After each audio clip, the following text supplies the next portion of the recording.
Jerusalema, ikayalami, kilondolose, uhamnenami, zugangishilama, Jerusalema, ikayalami, kilondolose, uhamnenami.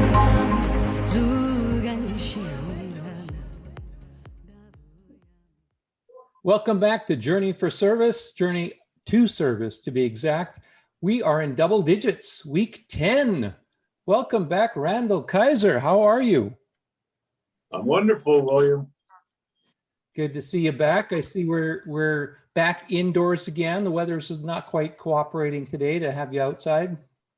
Yeah, it's just we had a nice thunderstorm last night, a real downpour actually, and then it's drizzly tonight, but another little rainy kind of day. Perfect June weather. It's just wonderful here in Calgary. That's awesome. And how goes Yep. the campaign trail? Is it as good as it's a walk in the park, brother. I'm going to run with that one. Okay, I'm going to hold that thought. I'm going to let you finish your sentence. Well, no, that's okay. You can take it from there, my friend. All right, I will then. You said it's a walk in the park, and that reminded me of the video of yours I saw yesterday when you were walking and there wasn't a park. Well, there wasn't any trees there when there used to be trees. And you looked a little, you did really well. You didn't show any like real, anger or grief or anything like that. Maybe you weren't feeling that, but there was certainly some energy of disappointment or something around that because it seemed like a perfectly good tree that they cut down. Can you tell us a little bit more of that story? Oh gosh. I mean, might have been 100, maybe more trees that they cut off down there at the park. And it's the entrance to Prince's Island Park, and they're putting up a new stage and, for people to, I guess, put on shows and stuff like that. So it's all going to be revamped. But I just didn't see the need in taking out those trees, and especially as many as they did. There's no doubt about it. It was disappointing for me. I mean, we plant thousands of trees in our city every year, so it is stunning. Like to look up from Nose Hill Park over top of, especially the parts of the city that have been here for 20, 30, 40, 50 years, they're so green you can't hardly see the houses like that. But that's a lot of residential people putting up trees in their yards too. But at the same time, I felt some disappointment. And, it was really, I don't know, like once you kind of get into a mode, connecting with source energy, I call it, there's so many little things that come into your life. And I was in a little bit of an owly mood because of those trees. And then I ran into this politician on the path. And I'm going to name him here because I had to do a public apology on a video today to him because of my shortness with him, okay? His name is Kenta Eto. He was with the Liberal Party as an MP, I think until 2018. I didn't know any of that. I just knew that he was a politician, and that rang true when he came up to me on his wheelchair. He's in a wheelchair, this man. He was in a drive-by shooting in Calgary. It was a horrible, horrible story, but the man took that story and made, a partial political career out of it. And it was, he does a good job, and I like the man, don't get me wrong. But politics to me at that very moment weren't in my head. It was those trees, and I was a little ticked. And the first thing I looked at him, and he had one of those face diapers around his neck too, and that even annoys me even worse this week as I cut loose, as you seen earlier in the week, on our that's next on my list. I'm going to talk about that next. Sure. With those provincial leaders, Jason Kenney, Naheed Nenshi, and my friend Travis Taves, who's the finance minister, who doesn't seem to be interested in replying to emails to old buddies. When I try and talk to him and send him emails, conscious emails about our monetary and banking system, there's no reply. And I've talked to his secretary. So again, got to me in this political arena. I've spoken with the direct secretary of our prime minister, can't think of her name right off the top of my head, but her and an assistant who both are direct to Prime Minister Trudeau said to me, this is the right place to send emails. We get them directly to his office through this email. Don't be concerned. No reply, no reply, no reply.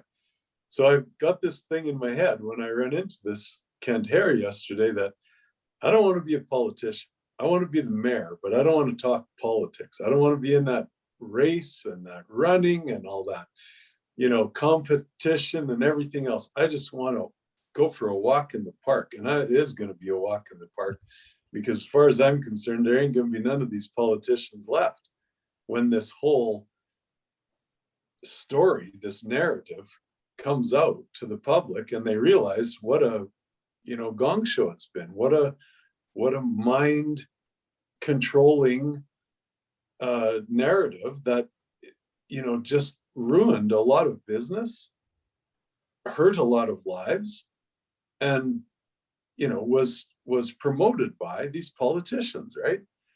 So anyway, I ran into Kent, and I just got to finish this one off quick. So I ran into Kent, and he said hello and didn't recognize me, but recognized the getup and started a conversation. And I said, "Aren't you Kent Hare?" And he says, "Yeah."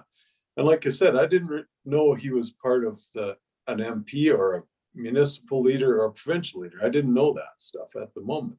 I looked it up and read it afterwards. But I recognized the name and the face for some reason. And I said, "So you didn't have anything to do with cutting those trees down, did you?" "Oh, no. I'm not a politician anymore," he goes. And I said, "Okay, that's fine." And I said, that was kind of insane in my mind. I think we could have gotten away with not cutting all those trees down. And I said, another thing that's insane is that thing that's hanging around your neck. And I said, the third thing is that as a politician, or an ex-politician, if you say so, you realize that monetary debt on the public level is complete, utter lunacy and complete illusion, don't you? And he said, "Yeah, it's just made up." And I thought, okay, now I've had enough, for now. So I just said, "Look, I don't really talk to politicians, so I'm going to leave now. And thanks very much." And I walked away. I apologized to him today publicly on his chat site that he has it was on Facebook actually, and he replied right away. And I did it because I was short with him. And that leads to another story that I'm going to let you have a run here first, because I kind of went on there a little bit. But well, no, it leads to another story. You're on a roll. I'm going to let you go with it a little bit more. I'm just going to tie back eventually to the other situation that even led to that before the tree thing the day before. So, but we'll get to that. Yeah. So the other thing I wanted to talk about, and I'm going to put a link in this video to a young lady. She's in New Jersey, Andrea Grace, and she's a friend on Facebook, like dozens of other people that we know. You're on these social media sites too, and we've met a lot of wonderful people, and especially in the last year or two since this whole thing started. And the video I want to tie in below, or we'll put a link on our site here, is her mentioning the fact that this is a story. Okay, this is a narrative. It's a human collective narrative that we're living in, and we can look at that as like a movie playing out. That's the way she kind of explains it in this wonderful video of hers, filled with wisdom, and how whether it's a personal story or this collective human story that's going on right now, everything happens for a reason. And there is, the old saying of "this too will pass" comes into our reality, right? So when we think of things like, just on a personal level, let's say a breakup in a relationship, we could think in terms of, that witch or that rotten guy or whatever, go into those kind of realms and think in terms of blame and judgment. Or we could think in terms of what lesson did I learn out of this? You know, what can I get out of this? So on this collective level, what lessons did I learn from, you know, being a little short with Kent? Well, the lesson was don't judge. Don't judge anybody. Don't judge anything. What can I learn from this? And I learned to apologize. And I did that. But I can learn from this collective narrative, this spell casting that's going on from outer media, that I can look after my health better personally. I don't have to depend on someone else. I don't have to think about a vaccination. I don't have to think about what happens if I get sick. I can just look after my health better. I can do a better job of going within, taking information from the outer if I need to expand on my own responsibility for this vessel, for this heavenly kingdom, this kingdom of heaven that we live in, because this is what this is. And we live on heaven, which is Mother Earth. So, like I say, please take a look at the video, and it's wonderful. It's only half an hour long, and it's just words of wisdom filled with it. So I wanted to add that in at the beginning too, William. So no problem. And Andrea is also part of our Tao Eternally group, so she's part of this channel too. But we'd be happy to pass that along. We'll dig up that link and put it in the description below so that everyone can check that out. As I promised, I'm going to reel us back a little bit and go to another emotional day, which at least it looked pretty emotional, even more emotional to me, the way I saw it, than the tree situation, which was when you came off the C train, and it was a hot one in Calgary. It was like the second or third day or something like that that had been around 30 degrees. And you didn't look very happy in the video at all. You were starting to do some finger wagging. What did you learn from that experience? And can you tell us a little bit more about what happened there and what prompted the emotion that you had, that you were containing, but you could see it, you could see it. Yeah. Well, I think I did a better job of that one because I do have compassion for those three men. But at the same time, if we don't stand up, if we don't say our piece when we're feeling something like that and seeing it in the moment, then, apathy is going to set in and we're not going to get anywhere. So I'll defend my position on that one because I did kind of, I showed some emotion and I admit it. And I had just gotten off the train and I'd been walking past these elderly people. There's a couple in that video even, in fact, that were wearing masks outside on a 30-degree day. And as much as, again, I'll accept the fact that we're going through this spell cast, but those politicians are spell cast on as well. They're falling for that story, right? And they're trying to deal with it in their minds and deal with it in their actions by saying, okay, we can only have 8 people gathered together, not 10, 8. They've got these major decisions going on, but they can't make a decision to go on the television and say, listen, people, when you're outside and it's 30 degrees or outside anywhere, the masks do utterly no good whatsoever. If they want to play the,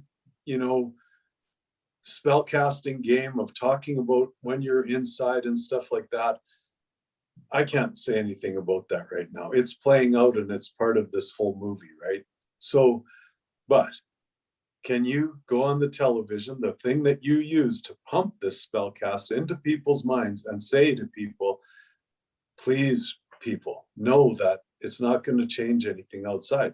They've got the bars open again here outside. So you got to walk into your little place where you sit down with the mask on, play that game, and then sit down at the table, and then you can take it off because you're outside.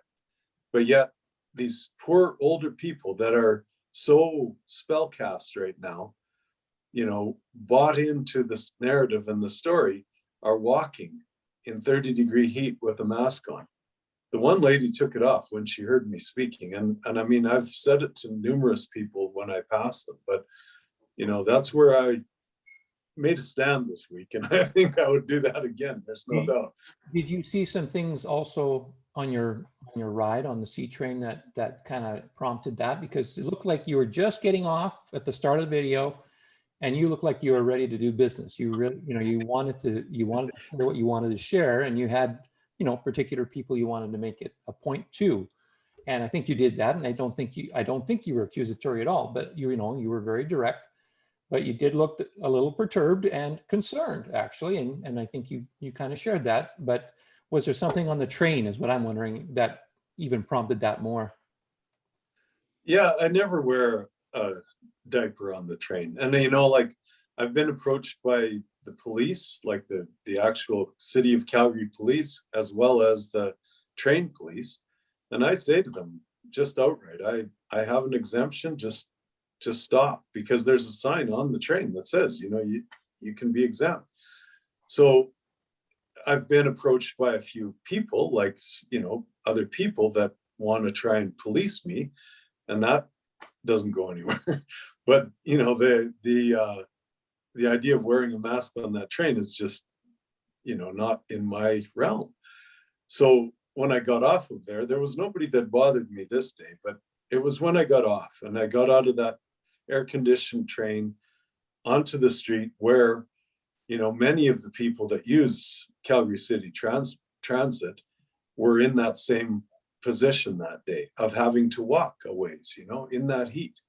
And those couple of those people that got off that train with me, they had the mask on inside the train where it was cool, but when they hit that heat, they left it on.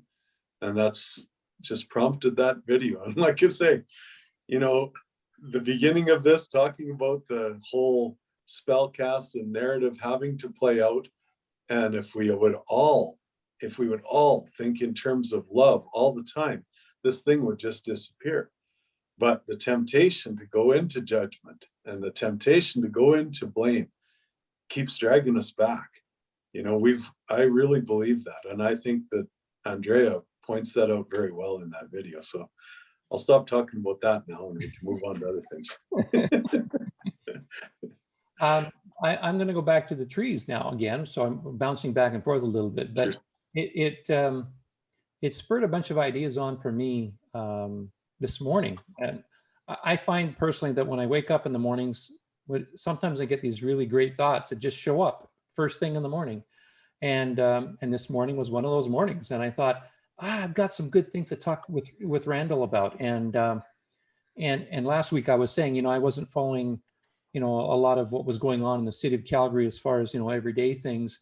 But then when I saw your video yesterday, I realized, okay, a lot of those trees were cut down because there's something else happening in that area, even though cutting those particular trees or all of the, the amount of trees you were questioning. So my question, what it reminded me of is, how can I put this? Sometimes things are done like cutting down trees for a project or something like that because of business, or it's big business. So it's just business. It's nothing personal. It's just business, right?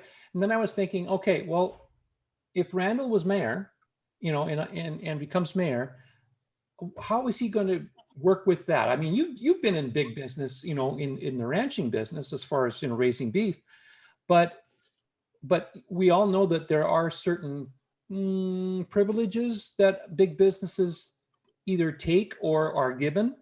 And I won't point fingers either, but what I do notice is that there are certain steps that big businesses sometimes take, like cutting down trees, like, polluting ponds and, doing that kind of thing. They have an environmental impact just for the sake of business. And they'll just brush it off as it's just business, nothing personal, sorry. What would you do differently to see that big business does not create an environmental impact so we can save more of those trees and enjoy more of the nature that Calgary has to offer? Hug them. Does that mean you have to chain yourself to the tree to make sure that they don't cut them down? Wouldn't that be an interesting thing for a mayor of the city to do?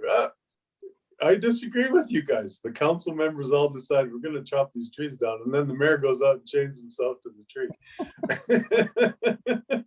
Maybe we'll do that. I don't know. But yeah, first off, I have to say that you used a word that, you know, we can't use anymore. You said, if I become the mayor. It's when, William. Remember, it's when, because this is a walk in the park. Don't forget. So we're going to use that theme, right? A walk in the park, whatever. It's just, but so yeah, parks are extremely important for any city. I don't care where, and any country. You know, like, it's not just the parks. It is nature that we have to protect. This idea that we lack farmland, that we need more farmland to grow enough food, and we need to use fertilizer and stuff, that is complete, utter nonsense. And I said it when I was in my 20s, starting off farming. I said, I looked at the ditches in Alberta, okay? Ditches are the side of the road where they scrape the topsoil back and double up and triple up the topsoil on the sides of the ditches, right? And then they build the road. Those ditches grow the most grass, because there's like an extra foot of topsoil on them. They collect the moisture that runs off the road and that runs off the field. I said, you know, we could grow enough, and this was in my 20s, okay? I said, we could grow enough food in the ditches in Alberta to feed Japan. I used to use Japan as an example. I don't know why. But that is truth, okay? Now that is truth. But it'd have to be real food. We'd have to grow like carrots and potatoes and beets and, you know, real food, not genetically modified canola, which we, in the farmland of Alberta, they wipe out trees still, because the farms were forced to get bigger because of competition and this whole mindset of profit. And the big farmers and the big equipment, the farmland in Alberta got worse than the city, because the city, at least these residential people, are planting trees, you know, like they're in their yards and stuff like that. And the city of Calgary as well. Okay, so I'll defend the fact that, you know, we're planting a lot of trees. And when you say that the trees were taken down for business, that's all it ever is. There's no tree that's taken down unless it's dead, you know, like it died. And there's not very many that just die on their own, but there's a few. But otherwise, it's all about business. I agree with that one 100%, William. Yeah, and I'm just wondering, you know, the backdoor deals, you know, those kinds of things where, you know, the officials of the city will hire a particular contractor. I'm not saying that the current officials are like that, but we've heard stories of this, you know, in other communities, other municipalities, other cities, where, you know, that there's what we call it preferential treatment, if you will, where certain, I'll use contractors, but it doesn't necessarily even have to be contractors, but they always get the jobs from the city because they know the mayor, or they have connections with certain people inside of the you know, the council or something of that nature. And how will that environment change under your leadership? It's like I say, you know, I'm not going to be a dictator, but I'm going to put my effort into that. That's going to be one of my top priorities. Because if we go back to, you know, what we've talked about in earlier chapters of this little story of ours, which is just the story once again, you know, but it's the idea of the three systems. Okay, I was going to say three lawful systems, but the lower one isn't law, it's just legal. Okay, so there's the legal system, then there's common law, and then there's natural law or God's law. Okay, and in natural law and God's law, you don't take trees down. Like, you work around it. Or, you know, especially in our day and age, when Calgary is situated on land that at one point didn't have trees on it. You know, there was trees grown, and there's more trees here now than there was in the 1900s. So we don't have to worry about taking them down unless they're dead, like I said. And there's heritage trees. that are designated in the city with a little plaque on them, and they're recognized. I don't know if they have names, like what's that tallest tree? Hyboria or something like that. It's in the tallest tree in the world in the redwood forest. I can't remember its name, but it doesn't matter. But the trees in Calgary have these little designations, right? And most of them are on private property. And when I took that one picture of that stump that when I was a little ticked off about the tree cutting down, that stump had to be, from a 80 to 100-year-old tree, at least 80-year-old tree, okay? And the roots of that tree were into the Bow River. So that thing was not going to die. It could have been trimmed. It was a poplar tree, and a lot of times poplar trees will die off, but when they got their roots in the river, they just don't.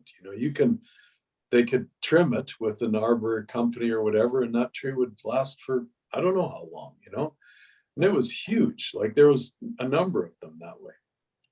So, is there a place for business to overrun something like that? Well, there's going to have to be an awful good story, and then there's going to have to be trees planted.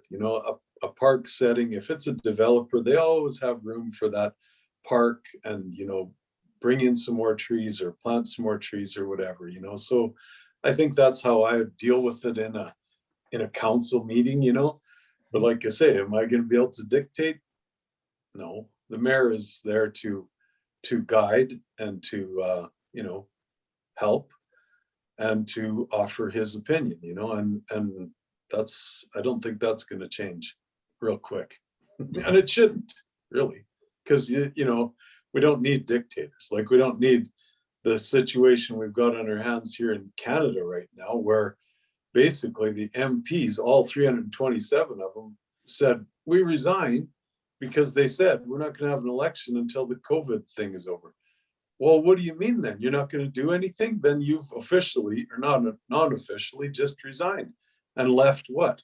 A prime minister as a dictator to tell us what to do, dictated by some non-elected official like Theresa Tam in Canada, who's answering to Anthony Fauci, whose emails have proven, and this thing is busting wide open, that there's a big problem here with this last year and a half of ridiculousness on this plane of existence that we live on in the world of man. We did say last week it was going to be a very interesting week, and definitely when it comes to Mr. Fauci, there was a lot of interest that happened around his ballpark this week. You betcha, brother. And I mean, I mentioned it in those other videos, and I purposely did that to test the grounds, to see if this idea, which I believe is happening, of censorship is starting to waver.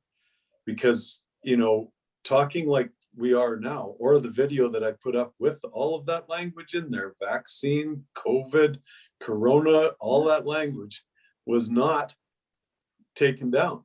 And neither will this video be taken down. So it's like, we're moving into a different space right now. Like, similitude is the word one guy put on my one of my videos, similitude. That's all he responded to. So I had to look that up because I don't know what the word means.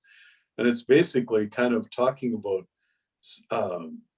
similarities in so many stories. Okay, the banking story, the COVID story, there are all these similarities that are happening right now, like coordinating the lightning striking Calgary these days, because we're moving into that solstice area and that biggest energy time of the year when the sun is the most prominent in the northern hemisphere, not just in Calgary. All of that similitude, or synchronicity maybe is another word we could use for it. So no doubt, brother, that censorship has diminished as well because of this simultaneous synchronicity that's happening in the world of man and on Mother Earth. I just want to say we're grateful for you, YouTube. Thank you. Thank you. We are, and we're not blaming YouTube for censoring. That was their role at the time. That's again where I'll go back to the beginning of this video and say, This is a movie playing out. It's a narrative playing out.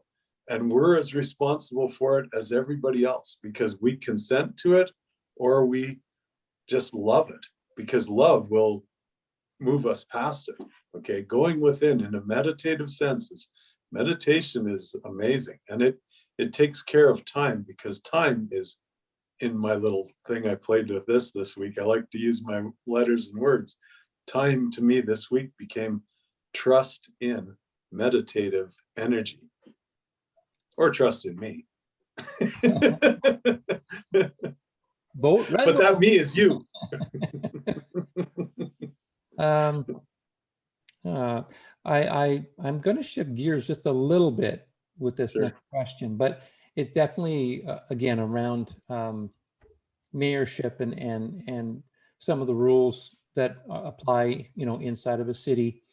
But as we've talked about in previous weeks, we've been talking about comfort income. We've been talking about everybody getting the income that will take care of their basic needs, so that they can then get more creative and really live a life that is really fulfilling for them. But what I was wondering is, in that kind of environment, if we can just sort of jump into that approach and into that environment, which does lead us from what you were just talking about with this energy that's coming in with the solstice and everything. But I'm thinking about, we've talked about landowners a little bit, but this morning I was thinking about renters. Obviously, with the comfort income, there's not going to be anybody without a place, without a roof over their head, without a place to live. But I started to think about current renters and those renters that actually would love to be able to own their own home, but haven't had the opportunity to. Have you had any thoughts at all about what you'd like to integrate or do for folks who would really like to own their own home, but up to now haven't had that opportunity? Is there something that you could offer, or your council and your mayorship could offer in that regard? Well, I always talk transitional when I speak about things like this. And I want to clarify something that was clarified to my mind by, myself, I guess, and the angels that surround me, because I consider every human being an angel, and I discern the information that's coming in, in fact, zero from the mainstream media, but, information that's coming in from any media, I try to discern it and say, okay, what's that mean for me? So this week I came to this kind of another point, in that my conversation around debt being an illusion, okay? And I want to add to that and say that in the public, okay, it's both public and banking, but let's just leave the banking and the private side out of this for a moment and just say in the public, because I want to explain this comfort income a little bit more to people, because it's a challenge for a lot of people, especially the capitalists who are thinking of it as some kind of socialist agenda. It's not. It's creativism. It's something that we're not attaching anything to it. Like, everybody gets it. The capitalists, the socialists, the poor people, the rich people, it doesn't matter. Everybody gets it in my mind. And when I explain that to people, like those ladies that I talked about a couple of weeks ago, then it really starts to click. But you have to almost be one-on-one with people to explain it. So these videos are good because here I am, one-on-one, eye to eye. And if you have any questions, please post them below, and William and I will do our best to answer them. So, on the public side, it's just so obvious now, because autographs and agreements are all that it takes to manifest money, and manifest being the key word, because it's a piece of paper, manifest with an agreement autographed, or, just agreements. Sometimes, they don't even take autographs anymore in the banking industry. It's just agreement, which is kind of ridiculous, but it is what it is. So the idea of the comfort income is very, very important. And then, so what you asked, I'll go into that now, William, as far as moving from renting to owning. Well, there's going to be so many changes that happen due to just the fact that comfort income is coming in. And then on the private side, these massive funds that are creeping in, and then they're going to flood into private projects, right? So we're not going to depend on, the government building a ring road and then all of the spin-offs, so-called spin-off, that's going to come into the private sector. No, there's going to be, private sector infrastructure and buildings and everything's, new construction, new business that's not going to take trees down, and all kinds of things that are going to happen. But the comfort income alone will change the economies of the world, and not only Calgary, but every city and every country. So then it's up to the communities and the countries, if maybe we'll bring it to the national level and say, okay, what is comfort income to Canada? And is comfort just rent, or is it enough for that, family to actually make payments on a house if that banking structure doesn't change? See what I mean? Like, we're talking transitional here.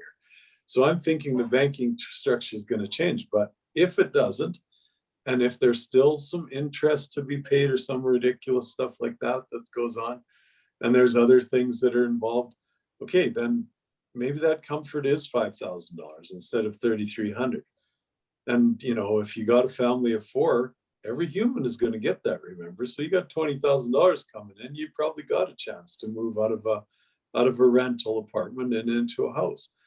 But again, I don't want to predict things like that, because there are a lot of what ifs, William, and you're naming them. So, I'll throw the what ifs back at it and say, well, what if that comfort income is 5,000 instead of 3,000? Like, we can make whatever number we want, because there is no debt and there is no limit.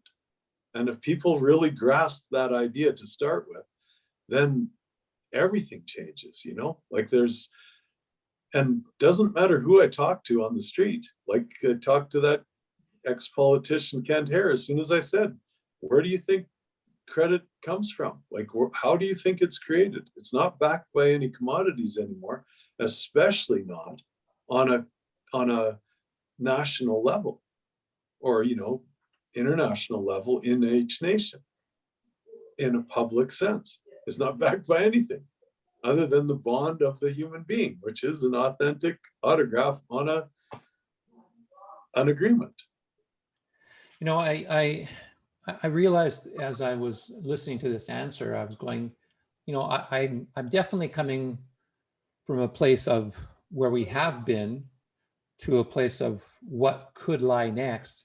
And just from your answer, I really got to see that it's going to be really challenging in some ways too, because we just aren't going to know what it's going to look like, because it is, you said it yourself, it's such a different environment, it's such a drastic change. A lot of things are going to change because of that one major change, the comfort income. So to talk about all of the other different peripherals is challenging, because so many things are interconnected. And once you change that big hub in the middle of the wheel, it changes how everything operates. So it's going to be, I guess, one step at a time. But the other thing that occurred to me too is when you were at the very beginning of your answer, when there was an implication there, sometimes some people will say that the comfort income is perceived as, socialistic or a social thing, or communism even. And it's not that, and you've clearly stated that. And then you went on to say that, there's nothing attached to it, and that's what the difference is. And immediately, 2 words came to my mind when you said that: unconditional love. Because unconditional love has no strings on it, and there's nothing attached to it. And so what I see is the comfort income is the equivalent to unconditional love, if I can step into the spiritual for a moment and speak of that. But that's what hit me when you said that, and I thought, wow, and then that led to the idea of this really will be a massive change. It'll be positive, but there might be some bumps along the road. I said a lot. I don't really have a question to that, but I just wanted to respond to what you said. Is there anything there that speaks to you? Unconditional love. That was beautiful. Thank you. And that's where we're bringing it in. And we'll keep talking about that in our videos, William. And like you said numerous times, what politician talks about that? Well, this one and this and his partner here, you know, like we're going to talk about that. Yeah. But, you know, let's go to the socialist thing for a little minute again. Obviously, it's not communism, because communism is way more control. But even socialism, what is attached to that? Okay, big government, right? So what does comfort income do? Takes out tons of government. Because what have we got right now? Benefit packages, Canada pension plans. We got all of these programs and layers and layers and layers of jobs and government and organization and maybe even control, you know, like, so what does comfort income do? It should satisfy the desires of the capitalists who are saying, we don't need government, right? Absolutely. And there you go. That was going to be my next question, actually, because that was another thought I had as you were talking about the change in that previous answer. I thought, well, the one thing that I know for sure is going to change is the size of government, because you've got so many workers that work for government. And I've even heard friends of mine say, you know, the best thing to do is get a government job, because that's one of the more safe and secure things you could possibly do, because, you know, government's not going anywhere. Well, that may not be true anymore. Actually, that isn't true anymore. But that is one thing I think that we can probably say without too much doubt, is that government, the size of government, government-related things, government work, that is going to definitely change. And most likely, unless you see something different, it's going to be a lot smaller. Definitely. Even at a municipal level. I mean, the lineups to get your cheap bus pass, which I get right now, or transit pass. I go in there and get my transit pass because it's cheap, because I haven't earned enough money in the last year. That's all going to disappear. Everybody can afford the bus now, you know, if they want to, if that's what they choose, you know, like, because you got your comfort income and that can go to your bus, or you can use it to buy a car if you got enough, or if you want to get out and work, then you can have a bus and a car, or whatever you choose, you know. Yeah, and everyone can get a bus pass. Like, everyone can get one. They just send it out every month. Someone will send it out. Perfect. Yeah, it's just adjusting the way of thinking that we've become accustomed to. You know, we've become accustomed to, you know, that idea of the government giving us benefits. That sounds so childish, just thinking of that. You know, it's like family allowance that we used to get and those kind of things. And that's all going to go away too. It's just, you know, comfort income for every human. So instead of getting a check for your child each month, your child gets a check each month. They're probably going to go to the parents for the first 15, 16 years, who knows, but that stuff isn't for me to decide. But every human is going to get this, you know, it's just that simple. I have another question. It's somewhat related, but it's also a bit of a left field issue, and it has to do more so with where we're coming from rather than where we're going to. But it's a leading question that might lead us into what will be different too. And that question basically is, it's a simple question actually that I just wrote down, and it says, does anyone currently actually really own their own home, even if they have their mortgage paid off? No. I mean, so that's well too, isn't it? I guess you could say ownership is there if they've had their mortgage paid off. However, they have to pay taxes, or else poof, it's gone. You know, so is there really ownership when the government has that kind of control? And, you know, I don't want to talk about taxes at this point. You know, to me, I can't stop that. I can't just put the skids on it as mayor, but you know, I'm here for another 70 years or 80 years in business before I semi-retire. I'm turned 60 this year, folks. So get used to this mug. It's going to be in the banking business for 70 years. And by that time, this nonsense about taxes is going to be gone too. You don't need taxes. What do you need taxes for? You know, that's just insanity. When money is just simply credit and money are just simply created via agreements, either you can admit that and keep doing it, or we'll move back into opening up the asset-backed accounts, which are unlimited too. You know, there's two ways to do this, so you can choose, you know. It's just like, anyway.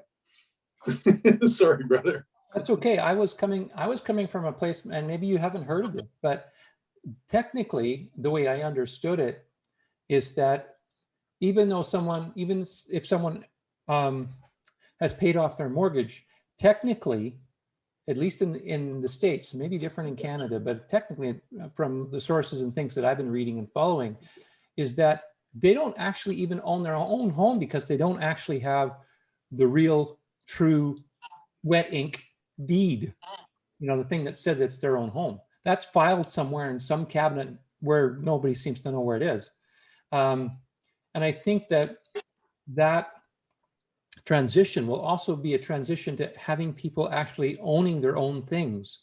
And so the power of taxation, even if it does exist for a while beyond this, will not have the same kind of clout and power and threat of taking people's homes away if they're not able to make the payments. Although I don't see that as a problem anymore with comfort income too. So, I mean, you can just start, as you start to play along with that idea a little bit in your mind, you start to see just how big a difference having that money automatically will make in your life.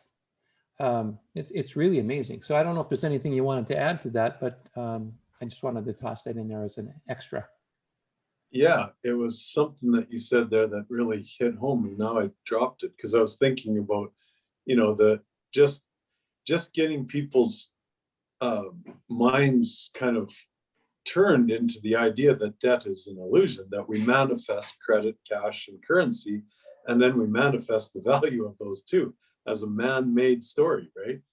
All of that stuff. And then once you've got that simplicity in your mind, then start to bring in these ideas like comfort income or no taxes, and your whole world will change, because you just, you know, we've been so indoctrinated and spellcast into the idea of debt that we can't grasp anything else, you know, and we're getting there. Well, but there was something else you said there that I was going to respond to. I mentioned something about a deed as well, you know. Oh, go ahead. Please, thank you very much. That was it.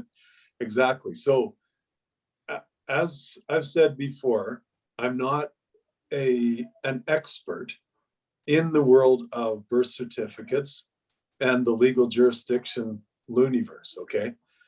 But what you said is exactly right. There is such a thing as an allodial title versus the title that you have to a property, right? And very few, if any, people realize what an allodial title is. That's in the common law jurisdiction. So most people do not have title to their house, even if they've paid off the mortgage. So, and that relates back to this legal jurisdiction idea that we are not just debt entities, we are dead entities. We're just a corporate fiction. And that person, not people, not a human being, but that person has no rights whatsoever because it's considered dead in the legal system. But like I said, people don't count on us to go into the details of that. And I'm not an expert who can pump it out like there is all over the web, experts on that. And there's another thing I want to mention here is another really good friend of mine. I called her this morning at 8 o'clock her time, 9 o'clock my time, Anna von Reitz. And please, people, if you're interested in this idea of the straw man or the dead entity or the debt entity, all based on that original birth certificate, wet ink signed by your parents that gave you over to the government, basically, Anna von Reitz is the woman. And she is beautiful. She is so wise and so intelligent that I want to really give her kudos, and we'll put her name below too so that people can easily link to Anna von Reitz. And the reason I called her this morning is because we are both very interested in this monetary system. Obviously, it's my life, but it's her keen interest as well.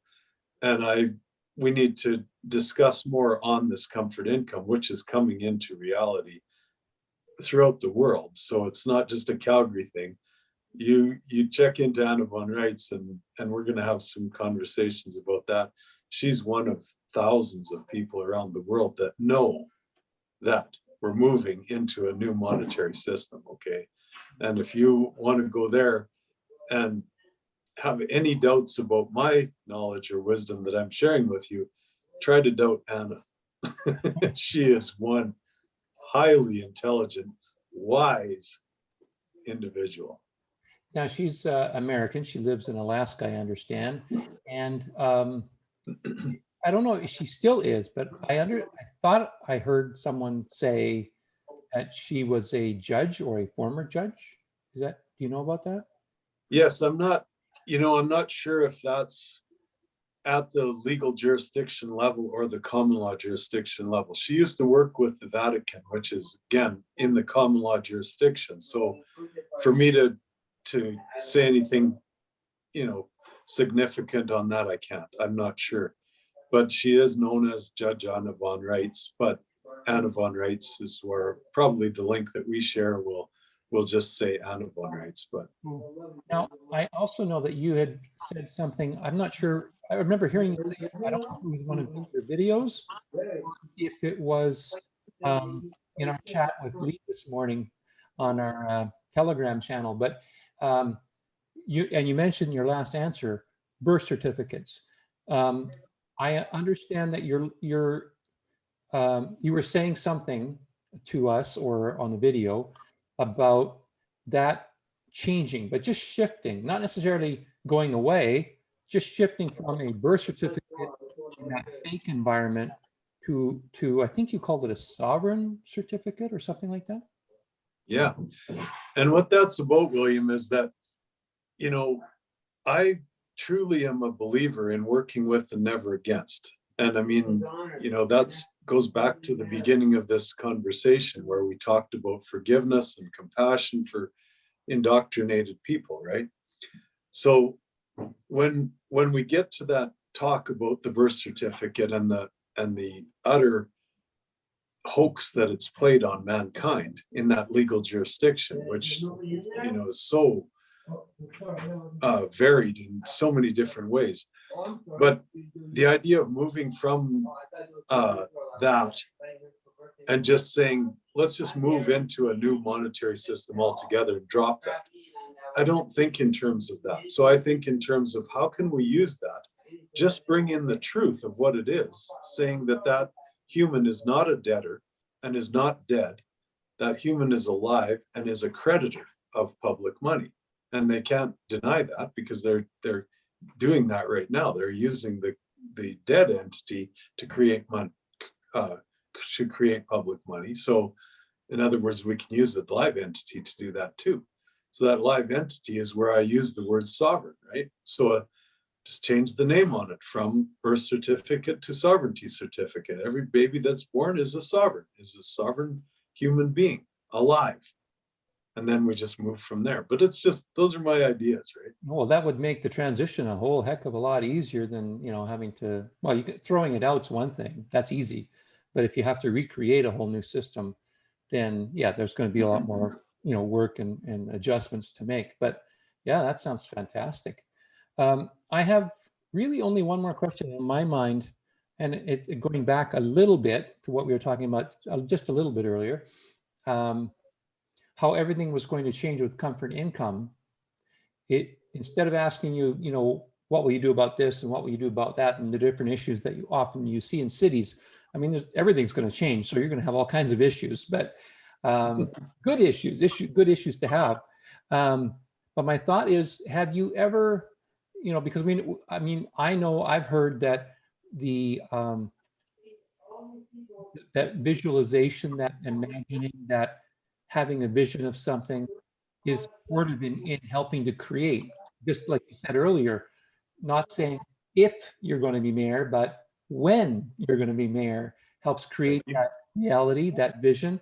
Have you ever had or given yourself some time, or maybe in your meditations, if you do meditations, imagined what would Calgary be like after this transition and with you as mayor? Do you have any visions of that? And would you be willing to share any of that? Sure. Like, the biggest discussion that happens in council is about money, always. They're always making decisions based on money. Like it's just so the changes that you can imagine happening here are immense. But here's one, for instance, the big debate. And I ran into a guy the other day that wanted to talk about the Green Line. And I said, well, we can talk about that if you want. I think it's a really good idea. And then he said, yeah, well, brought in the money thing. Well, if we go over top the ground, versus tunnels, it's going to cost a lot more and blah, blah, blah. And I said, right. So we're going to go underground. And what will that solve? That'll solve a lot of tree issues, won't it? I didn't say that to him, but I'm saying that in this situation, right? So we're going right back to our conversation about trees. Do we have the technology to build tunnels around the world? Of course we do. Have you ever been to Hong Kong? I have. And in Hong Kong, there are numerous tunnels under the sea, okay? From one side, from the, I forget what it's called, Soho side, but that's, darn it, now I can't think of it. But from the Soho side, which is Hong Kong, over to the other side, which is, attached to mainland China, you go under the harbor, right? Which is the sea. And there's numerous lines under there. How are they doing that? Oh, is it magic? No, we got all kinds of technology to go under wherever we want. So if that green line is coming from Center Street down from Nose Hill area in the northeast, and then going to come down through downtown, which makes sense because you got to drop the people off downtown, then it heads off to the southeast. It's going to go underneath the city there, and it's going to go underneath the river there because that's easy. Does it cost money? Yes. But when you realize that money is just created and it's not a debt, then we can do that, can't we? Yes, we can. Sounds like we can do anything, which is wonderful. It is. It's going to change the world. And I mean, it's changing already. And people that want to wait and doubt me, well, that's up to them. You can do that if you want and vote for somebody else, but it's going to change anyway, whether I'm the mayor or not. But I am going to be the mayor because I've chosen to be. And I know what's going on in this banking world and this government world that's changing as we speak. It's all changing. And this time, when we've just gone through a year of change, tell me we're going to go back? How the hell are we going to go back? What are we going to go back to? We're going forward, folks. We're going up that way. We're going every direction. We're going. Every which way but loose. Actually, loose too, actually. Follow Meadow. Well, this has been fun. I'm getting excited. I'm getting goosebumps because I'm just starting to really just get a flavor. I mean, to me, it's still just a little bit that I'm getting, but just that little bit that I'm getting is like, wow, that's going to be so different and so cool. And it's going to be a mind bender for a lot of people for a while. It'll take a while to get used to, for sure. But then it took us a while to get used to masks and all that other stuff. That's right. Beautiful, brother. Any final thoughts before we wrap it up? No, I think we'll tidy it up a little earlier tonight. It was a good show, and we'll call it a show because that's what it is. Everything's a show, as we said. And please consider meditation, folks, if that's something that you have in your mind. And we'll put a link to Andrea Grace, and we'll put a link to Anna von Reitz, and yeah, that's about it, William. All right, Randall, can you give us a final blessing to wrap up our show, please? Of course. We're going to give, receive, and share, okay? So a little grass, but a little short grass, right? We could say share and serve, then we'd have two S's, but I don't know how to say that. It would be give, receive, share, serve. Share, serve, share. Anyway, have some grass. But with peace, harmony, love, abundance, and freedom for everyone and everything every day on our minds, me and William saying, we wish you abundance, sovereignty, health, love, and euphoria for all. For all. Don't forget those trees. We love you. See you, buddy. Lots of love. Bye. Love you too, brother. Bye. Kila no lo sé.